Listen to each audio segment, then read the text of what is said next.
Bonjour, c'est Jules Lavie pour Code Source, le podcast d'actualité du Parisien.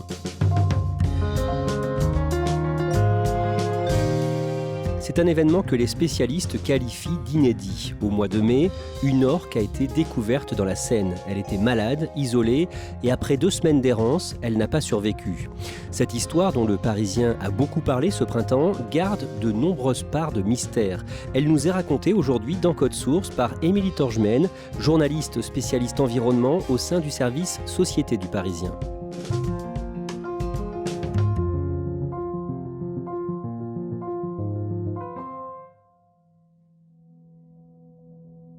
Émilie Torgemène, le lundi 16 mai, près de Honfleur et du pont de Normandie, un animal est repéré dans la Seine, animal qu'on ne voit pas d'habitude à cet endroit. Plusieurs marins signalent avoir croisé, nageant dans la Seine, une orque. C'est un animal qu'on ne voit jamais à cet endroit, jamais dans l'eau douce. En réalité, c'est la toute première fois qu'on en découvre dans la Seine. Alors, ça a pu arriver d'en voir un peu au large des côtes normandes, ce qui était déjà en soi exceptionnel.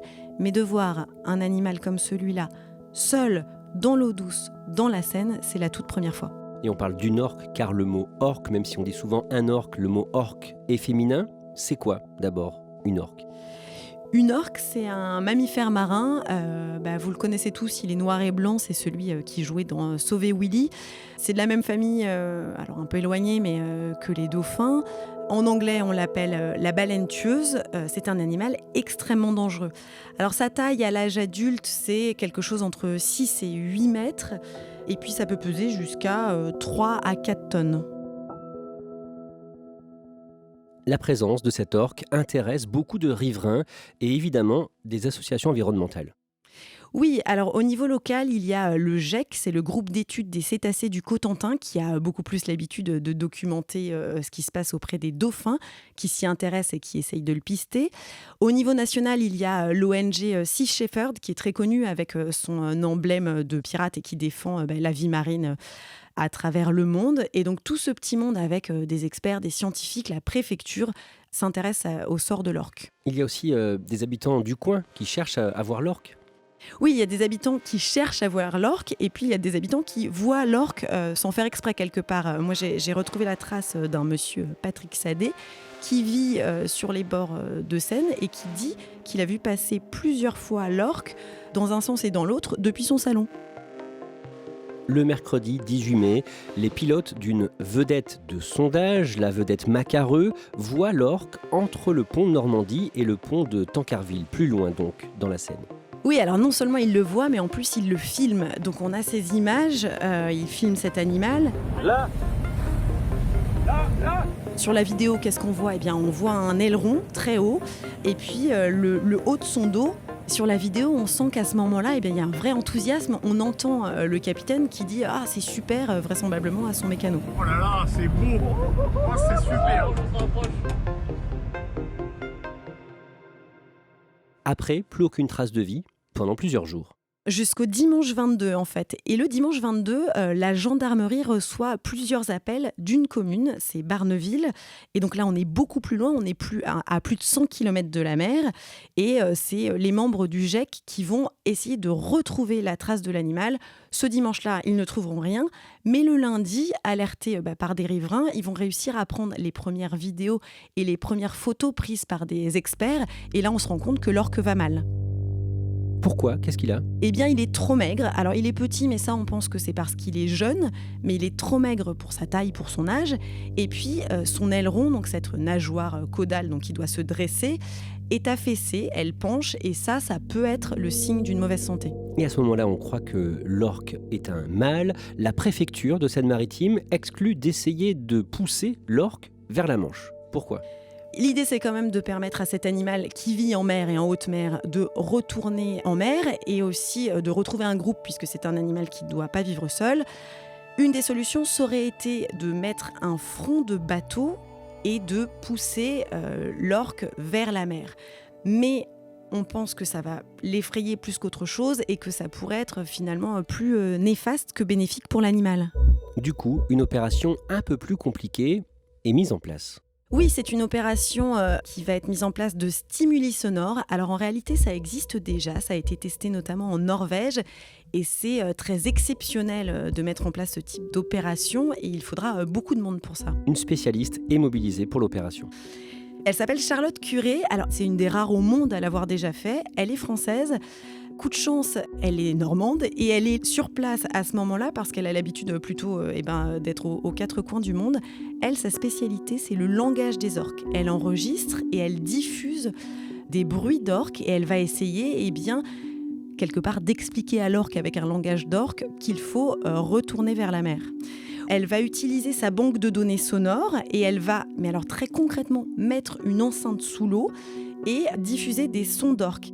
La complexité, c'est que les orques sont des groupes sociaux avec des langues différentes. Il faut imaginer que tous les orques n'ont pas la même langue et donc il ne faudrait pas envoyer la mauvaise langue à l'orque parce qu'elle pourrait avoir peur d'un groupe rival. Donc ce qui a été décidé, c'est de diffuser des bruits d'orques qui mangent en se disant que vraisemblablement elle avait faim et que ça pourrait l'attirer vers cet endroit-là. L'opération Stimuli sonore est prévue pour le samedi 28 mai. C'est une grosse organisation. Il faut plusieurs bateaux. Sur le premier, on embarque Charlotte Curé, la bioacousticienne, avec sa banque de sons et puis ses petites enceintes qu'elle va immerger dans l'eau. Ce bateau-là doit être à plusieurs centaines de mètres de l'orque pour qu'il l'entende, mais qu'il ne découvre pas la supercherie. De l'autre côté, on met un autre bateau sur lequel sont des chercheurs, mais aussi des pompiers qui pilotent un drone pour vérifier les réactions de l'orque. Et ces réactions sont envoyées en direct, d'une part à la chercheuse, pour qu'elle puisse modifier éventuellement les sons qu'elle envoie en cours de route, mais aussi à une vétérinaire qui s'appelle Florence Olivier-Courtois, qui est spécialiste de la faune sauvage et qui va surveiller les réactions de l'orque et puis son état de santé, puisque finalement on a assez peu de documents jusque-là. Et donc, cette opération est lancée, ça dure plusieurs heures. Oui, on le fait le samedi et à 17h, on arrête tout. Pourquoi ? Eh bien, les réactions de l'orque sont erratiques, expliquent les scientifiques, c'est-à-dire qu'elle ne réagit pas du tout comme il faut. C'est pas tout à fait qu'elle tourne en rond, mais qu'elle fait des allers-retours, elle a l'air paniquée. Et puis, au moment où justement, grâce au drone des pompiers, on a des vidéos, on peut s'approcher, on réalise qu'elle est dans un état encore plus catastrophique que ce qu'on imaginait. Les scientifiques disent qu'on ne voit même plus la belle couleur noire et blanche de l'orque. En fait, elle est recouverte de mousse, d'une mousse grisâtre. Et là, on se dit que vraiment, sa santé est très mauvaise. Les scientifiques ont douté même que ce soit l'orque qu'ils cherchaient quand ils l'ont découverte la première fois. Comme elle était grisâtre, ils se sont demandé si ce n'était pas un dauphin de loin. Comment on explique ça ? Elle souffre d'une maladie de peau, c'est ça ? Oui, c'est une maladie de peau et la vétérinaire qui surveille l'opération en direct alerte tout de suite. Ça pourrait être une maladie grave qui s'appelle la mucormycose. Et en réalité, c'est une maladie qui n'a jamais été détectée en Europe, mais dans le Pacifique, au large des États-Unis, elle atteint les orques, mais aussi tout un tas de mammifères marins qui peuvent l'attraper, et jusqu'aux hommes. Vous l'avez dit, à 17h le samedi, cette opération est donc abandonnée. Et le lendemain, le dimanche, la préfecture de Seine-Maritime annonce que l'orque doit être euthanasié. Oui, le communiqué tombe et il explique que toute l'équipe, tous les experts, tous les scientifiques et tous les associatifs l'ont décidé à l'unanimité. C'est plus humain d'abréger les souffrances de cet orque que de s'acharner. Il faut dire que la veille, pendant l'opération Stimuli sonore, cet orque a été enregistré. Qu'est-ce qu'on a appris à ce moment-là ? Eh bien, à ce moment-là, la bioacousticienne récolte les sons et en les décryptant, elle dit qu'en fait, les cris qu'elle a enregistrés, donc les vocalises de l'orque à ce moment-là, pendant l'opération, sont des cris de détresse. La préfecture de Seine-Maritime annonce donc l'euthanasie de l'orque. Une association, malgré tout, estime que cette décision est précoce. Oui, alors l'association, c'est Tursiops. Son président l'a dit dans nos pages, mais aussi à d'autres médias. Il considère qu'on aurait pu essayer d'autres choses. On aurait pu peut-être glisser des antibiotiques dans des poissons et essayer de la soigner. Mais à ce moment-là, cette association est isolée sur ce diagnostic. L'orque est une nouvelle fois perdue de vue. Le lendemain, le lundi 30 mai, à hauteur de la commune de Lamailleret-sur-Seine, à une quarantaine de kilomètres environ de Rouen, des militants de l'ONG Sea Shepherd retrouvent l'animal sans vie. Les photos sont vraiment tristes, un peu lamentables. On voit l'orque qui flotte sur le côté avec une nageoire en l'air. On devine son ventre blanc et puis on voit une espèce de de mousse marron sans bien comprendre si c'est en fait la mucose ou si c'est de la boue sur le corps. Le bateau de Sea Shepherd va rester à proximité de l'orque de longues heures, puisqu'en fait, à cet endroit de la Seine, il y a beaucoup de trafic. Et l'idée, c'est de veiller ce cadavre et de veiller surtout à ce qu'il ne soit pas abîmé par d'autres bateaux qui pourraient passer, pour qu'on puisse au moins réaliser une autopsie et que le corps soit relativement bien conservé.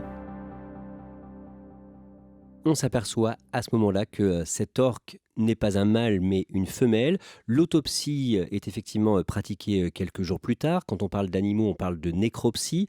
Et on se rend compte que l'orque ne mangeait plus du tout en fait. C'est une des premières découvertes. Cette orque est vraisemblablement morte de faim. En réalité, elle avait les intestins complètement vides, ce que il faut un certain temps, selon les scientifiques, pour que les intestins soient complètement vides. Et dans l'estomac, on a retrouvé deux choses, des griffes de phoque et des vibrisses de phoque. Ce sont les moustaches en réalité. Ça se décompose très très lentement, ce qui veut dire que ça faisait des jours, voire des semaines que l'orque n'avait pas mangé. Est-ce qu'on en sait plus à ce moment-là sur la maladie de peau dont souffrait l'orque ? On comprend et on imagine que ce n'était pas la maladie tant redoutée, la mucormycose, mais plus vraisemblablement une mycose assez classique, des champignons qui peuvent traîner dans l'eau douce. Et comme cet animal était déjà affaibli et s'est retrouvé dans l'eau douce, elle aurait attrapé cette maladie de peau. Ceci dit, on estime que l'orque est morte le samedi soir et donc elle a baigné dans une eau qui était très chaude, il faut se rappeler à ce moment-là, un peu plus d'une journée. Et même durant l'autopsie, il a fallu encore du temps. Donc le corps était déjà relativement décomposé au moment où on l'a analysé. Donc il reste quelques incertitudes. Le squelette de l'orque va être stocké au Muséum d'histoire naturelle de Paris. Émilie Torgemène, le 27 juin, vous rencontrez l'homme qui s'occupe de tous les ossements au sein de l'institution, le monsieur Ossement. Il s'appelle Éric Pelé. D'abord, comment est-ce qu'il a récupéré l'orque ? Donc il a fallu la débiter pour pouvoir la transporter. Il l'a coupée en morceaux réguliers et en suivant le tracé des ossements. Et il l'a transportée, nous disait-il, dans sa voiture personnelle qui a un break quand même, donc il y a un grand coffre. Et avant de mettre ces gros morceaux d'or qu'il avait enlevé un maximum de chair, mais il en restait autour des ossements, qu'est-ce qu'il a fait ensuite avec cette dépouille morcelée une fois arrivé dans les locaux du Muséum d'histoire naturelle à Paris ? Eh bien concrètement, c'est un peu trivial, mais il le dit comme ça, il fait un bouillon. C'est-à-dire qu'il fait bouillir ce qu'il reste de carcasse encore un petit peu sanguinolente. Encore une fois, je reprends ces mots. Il prend chaque tronçon qu'il met dans des casseroles adaptées. Alors là, pour l'orque, le plus compliqué, c'était le crâne, puisque c'est très grand, comme une énorme pastèque. Donc il a fallu trouver une casserole assez grosse. Et donc il le fait bouillir, mais pas trop pour pas abîmer les os. Donc c'est vraiment très délicat comme métier. Après ça, il peut les passer à l'étuve pour décoller les derniers nerfs ou les derniers morceaux de chair. Et ensuite, il faut encore les dégraisser. Et donc là, il les passe dans un bain chimique, mais qui est en réalité l'équivalent de liquide vaisselle et d'un petit peu de lessive. Pendant ce travail, Éric Pelé a fait une découverte surprenante. Oui, une découverte incroyable même. Au fond d'une casserole, donc la casserole qui contenait la tête, il a trouvé une balle, une munition humaine. Ça veut dire que quelqu'un a tiré sur l'orque ? Ça veut dire que quelqu'un a tiré sur un animal qui est un animal protégé au niveau mondial. C'est totalement interdit. Mais ce n'est pas cette balle qui est à l'origine de la mort de l'orque, c'est ça ? Et non, on n'est pas au bout de nos surprises avec cette histoire. La balle n'est strictement pas à l'origine de la mort, puisqu'il n'y a pas de lésion. Ni les organes n'étaient touchés, ni les ossements. Et donc, en clair, la balle s'est fichée dans le gras de l'animal où elle n'a pas fait beaucoup de dégâts. Que va devenir le squelette de cet orque ? Il va être conservé, mais en kit. Il ne faut pas imaginer qu'il va être réassemblé, d'abord parce qu'il faut beaucoup de place pour ça et que pour les scientifiques, c'est moins intéressant que de pouvoir le manipuler.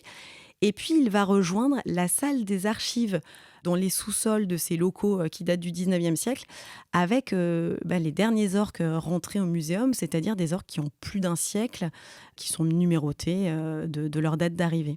Émilie Torgemène, le jeudi 30 juin, un second cétacé est aperçu dans la Seine. C'est un mois pile après la mort de l'orque. Et ce qui est fou, c'est que c'est le même bateau, la Macareux, qui repère cet animal. Alors cette fois, ce n'est pas une orque. A priori, c'est un rorqual à museau pointu, nous disent les experts. En gros, c'est une petite baleine d'environ 10 mètres quand même. Et elle semble en bonne santé. Ce rorqual, on sait ce qu'il est devenu ?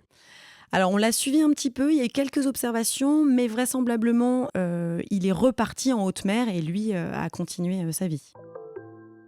Le dimanche 17 juillet, dans Le Parisien, l'ONG Sea Shepherd lance un appel à témoins avec récompense pour tenter de savoir qui a tiré sur l'orque qui est morte dans la Seine. 10 000 € pour quiconque pourra donner des informations qui permettraient d'identifier et puis de poursuivre le tireur. Alors ça n'est pas complètement inédit, en fait Sea Shepherd l'avait déjà fait en 2019, on avait trouvé des têtes de phoques décapitées à Concarneau dans le Finistère et l'association avait donc fait cet appel à témoins. On a pu retrouver les 2 marins qui étaient responsables, ils ont été jugés et condamnés depuis. Dans le cas de l'orque, est-ce qu'on sait qui a pu tirer sur elle ? Quelle est l'hypothèse de l'ONG Sea Shepherd ? Pour Sea Shepherd, le plus probable est que ce soit un tir de jalousie quelque part, un tir de pêcheurs qui tire sur les orques, parce que les orques sont en compétition avec les pêcheurs pour les poissons. Et puis il y a un autre conflit en fait qui oppose les hommes et les orques. Au Portugal, on sait que plusieurs plaisanciers cette fois ont été attaqués, bousculés par des orques, donc ça peut aussi être une autre hypothèse. Maintenant, les scientifiques, notamment de l'OFB, qui est l'Office français de la biodiversité, tiennent à signaler qu'on sait que cet animal s'est fait tirer dessus, mais que pour l'instant, rien ne permet de dire que c'est un pêcheur ou un plaisancier qui a tiré sur cet animal. Émilie Torgemène, est-ce que l'on sait d'où pouvait venir cet orque ? Non, pas encore. Il y a plusieurs hypothèses. On imagine que cet orque pourrait venir de Gibraltar, où il y a un groupe d'orques bien connu. Alors Gibraltar, c'est au sud de l'Espagne et au nord du Maroc. C'est la première hypothèse. Elle pourrait aussi venir du Grand Nord, de Norvège ou d'Islande. On y croit un peu plus grâce au reste de phoques en fait, qu'on a retrouvé dans son estomac, puisque cette population qui vient du Grand Nord se nourrit de phoques. Mais ça, on devrait le savoir grâce aux tests ADN qui sont en train d'être réalisés sur l'animal. Et est-ce qu'on sait pourquoi elle s'est perdue dans la Seine ? Eh bien non. Et ça, c'est un peu toute la question. Est-ce que la balle qu'on a trouvée, si elle n'a pas directement causé sa mort, est-ce qu'elle n'a pas abîmé sa boussole interne et son système de localisation quelque part ? Il faudra essayer de le comprendre. Et pour ça, on analyse les tympans de l'orque. Est-ce qu'on aura une réponse précise ? On ne sait pas, mais peut-être. Et les autres hypothèses sont quelque part plus inquiétantes. Est-ce que cette jeune orque a vu sa boussole détruite par l'activité humaine ? On sait que dans la Seine, il y a en ce moment beaucoup de chantiers d'éoliennes offshore, par exemple, et que ça fait beaucoup de bruit, ce qui peut provoquer des dégâts chez les mammifères marins. Il y aurait eu aussi une opération de déminage, donc une vieille mine qu'on a trouvée et donc qu'on a fait exploser, qui aurait pu causer ce problème-là, ou est-ce que ça n'a strictement rien à voir et qu'elle avait une maladie ?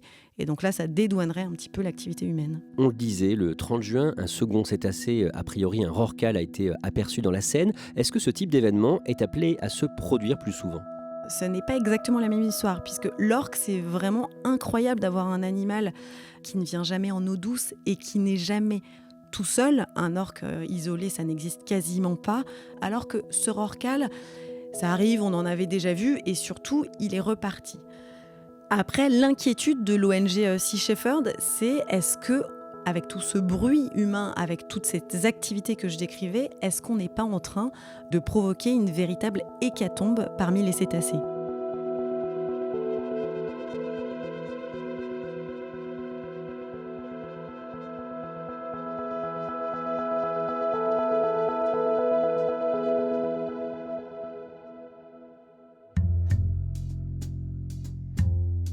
Merci Émilie Torgemène. Cet épisode de Code Source a été produit par Clara Garnier-Amouroux, Thibault Lambert et Raphaël Pueyo. Réalisation, Julien Moncouquiol. Code Source est le podcast d'actualité du Parisien. Si vous aimez Code Source, n'hésitez pas à le dire en mettant des petites étoiles sur votre application audio préférée. Et n'oubliez pas de vous abonner pour ne rater aucun épisode. Vous pouvez nous contacter sur Twitter, @codesource, ou nous écrire directement codesource@leparisien.fr.